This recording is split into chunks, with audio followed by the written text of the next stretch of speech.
kawaray, so for today's video is update ko na naman kayo kung tapos na ba ang ulan o hindi. Pero ang totoo, kanina huminto na yung ulan. Oo, huminto na yung ulan, kaso nga lang napalitan naman ng malakas na hangin, sobrang lakas. Kaya yung mga tanim na saging is nagkakatumba. Tignan. Ayan ang mga kawarin, kitang-kita nyo naman kung ilang mga puno na ng saging ang natutumba. Ayan po, marami na po iyan. Hanggang dun sa baba, hanggang dun sa likod po ng bahay namin mayroon. Diyan naman ho makalat, maraming sanga ng mangga ang nahuhulog. Tapos ayan na nga ho, pati yung kawayan na tumba. Yung isang wire doon sa likod ng bahay namin is naputol kasi natumbahan din siya ng puno ng saging. Kawaray, kita-kita nyo naman, kung kahapon sa video ko, isang puno lang yung saging ng natumba. Ngayon naman, more than 5. Hindi lang 5. Kaya nga more than 5 eh. Ayun nga ho, sobrang kasi sobrang lakas ng hangin kanina. Huminto na yung ulan, bumalik yung sobrang lakas na hangin. Pero ngayon naman is bumabalik na naman yung ulan na to, nakapalakas na naman siya.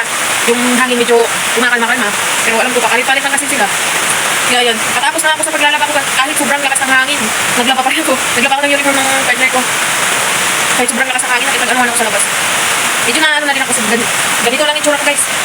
Kasi medyo nabasa din ako ng ulan. Nagkakapahinga ko lang kasi kumain muna ako. Kapatapos ko lang naglaba, kumain muna ako. Tapos another na naman, naglilinis na naman ako sa labas kasi akalat. Yung areas na naman ang isusunod.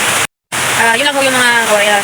Update ko na lang kayo bukas kung kung paulan pa ba o hindi. Hindi ko kasi alam kung titigil na ako kasi malakas pa ulan, malakas pang hangin. So, takis na lang.